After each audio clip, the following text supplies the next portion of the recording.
എത്രയോ മാതാപിതാക്കളും മക്കളും തമ്മിൽ പിണക്കില്ല. ഈ മക്കള് എന്ന് പറയുമ്പോൾ തെറ്റിദ്ധരിക്കേണ്ട, മക്കളുടെ പേരിൽ അഹങ്കരിച്ചവരാ പല മാതാപിതാക്കളും. ചില വാപ്പാരൊക്കെ ആവേശത്തോടെ പറയും, എനിക്ക് 4 ആൺകുട്ടികളാ, കെട്ടിക്കൊണ്ടുവരാനേ ഉള്ളൂ, കെട്ടിക്കൊണ്ടുപോകാനില്ല. ഇന്ന് 4 എണ്ണല്ല, 1-ലധികം ഉണ്ടായിപ്പോയതിന്റെ കണ്ണീരു പല കുടുംബങ്ങളും അനുഭവിക്കുന്നുണ്ട്. ആദ്യം മരിച്ചത് വാപ്പയാണെ വാപ്പാനെ കബറിൽ വെച്ച് തിരിച്ചു പോരുമ്പം പിന്നെ ഉമ്മനാഥ. ഓരോരുത്തരും നാട്ടു നടപ്പും മാമൂലും പറഞ്ഞ് രക്ഷിതാക്കൾ അവഗണിച്ചോണ്ടിരിക്കുക. ഒരു വാപ്പാക്കും ഉമ്മാക്കും കൂടിയും 10 മക്കളെ നോക്കാൻ പറ്റും, പക്ഷെ 10 മക്കൾക്കും കൂടി ഒരു ഉമ്മാനെ നോക്കാൻ പറ്റുന്നില്ല. വാപ്പാന്റെ മയ്യത്തിന്റെ മറമാടുന്നതിന്റെ മുൻപ് തന്നെ മക്കൾ ഉമ്മാന്റെയും വാപ്പാന്റെയും പേര് തമ്മിൽ തുടങ്ങും. ഫുട്ബോൾ കോർട്ടിലെ പന്തിനെ പോലെയാ പല രക്ഷിതാക്കളും. 4 മക്കളുണ്ടെങ്കിൽ മരിച്ച വാപ്പാന്റെ വീതം വെച്ച സ്വത്ത് കഴിഞ്ഞാ പിന്നെ മാമൂല.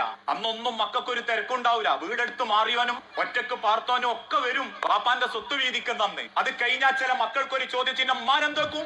ഉടനെ മൂത്തോൻ ഇളയോരോട് പറയും, നാട്ടു നടപ്പനുസരിച്ചിട്ട് തറവാട് വീട്ടിലാണ് ഉമ്മാര് നിൽക്കണ്ടി, അതുകൊണ്ട് എന്റെ അടുത്ത് കേട്ടെ. ഇളയോ മൂത്തോനോട് പറയും, ഉമ്മാന്റെ കൈത്ത് കിടന്ന മാല വിറ്റിട്ടല്ലേ എമ്മൻകാട 3 സെന്റ് വാങ്ങി തന്ന്, ഒരു 3 സൈക്കുണ്ടോ നോക്കിക്കോ. അവസാനം ഫുട്ബോൾ കോർട്ടിലെ പന്തിന്റെ മാതിരി മക്കള് വിളിച്ചെടുക്കുന്ന ഓട്ടോയില് ഉള്ള കവറിൽ സാധനവും പിടിച്ച് തെണ്ടി ജീവിക്കുന്ന എത്ര രക്ഷിതാക്കൾ ഉണ്ടെന്നറിയോ? ഈ വാപ്പനെയും ഉമ്മനെയും പറ്റിയും അവരെ മരണശേഷം പറയുമ്പോഴേക്കും ഒരു മകൻ കരയുന്നുണ്ടെങ്കിൽ അതിനൊരൊറ്റ കാരണേ ഉള്ളൂ, നല്ല നിലക്കോനോ അവന്റെ വാപ്പനെയും ഉമ്മനെയും പറഞ്ഞയച്ചിട്ടില്ല. നല്ല നിലക്ക് പറഞ്ഞയച്ച ഒരു മക്കൾക്കും വാപ്പയും ഉമ്മയും മരിച്ചാൽ പോലും അവരെ പേര് പറയുമ്പോൾ സന്തോഷം ഉണ്ടാവും. കാരണം എന്റെ അനുഭവത്തിൽ ഉണ്ടായിട്ടുണ്ട് ഒരു കഥ.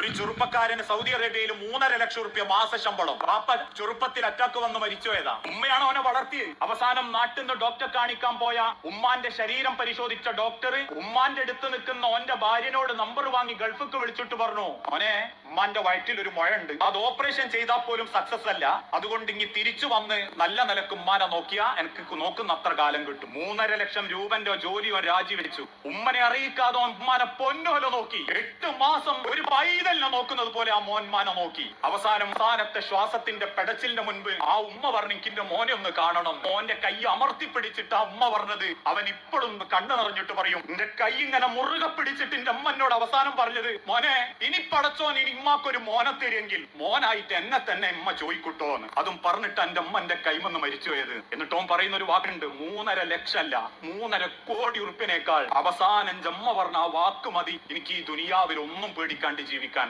മതി. അതേ സ്ഥാനത്ത് സ്വന്തം നാട്ടിൽ 16 ദിവസം ഉമ്മ സൂക്കേടായി കിടന്നിട്ടും ഉമ്മാക്ക് മോനെ ഒന്ന് കാണാൻ പൂതിണ്ട് കേട്ടിട്ടും ചെന്നു നോക്കാതെ അവസാനം മരിച്ചെന്ന് കേട്ടപ്പോ ഉള്ളത് പൂട്ടി വെച്ച് വീട്ടിക്ക് പോന്ന് ആ വാപ്പാക്കും ഉമ്മാക്ക് വേണ്ടിയിട്ട് പിന്നെ എന്ത് ചെയ്യുന്ന വേവലാതിപ്പെടുന്ന മക്കളാണെങ്കിൽ അള്ള പറഞ്ഞൊരു വാക്കുണ്ട്, ദുനിയാവ് തന്നെ പടച്ചോൻ ആ മക്കൾക്ക് അതിന്റെ സങ്കടം അനുഭവിപ്പിച്ചിട്ട് അള്ള തിരിച്ചു വിളിക്കുന്നത്. മക്കളായാലും ശരി മരുക്കളാണെങ്കിലും ശരി.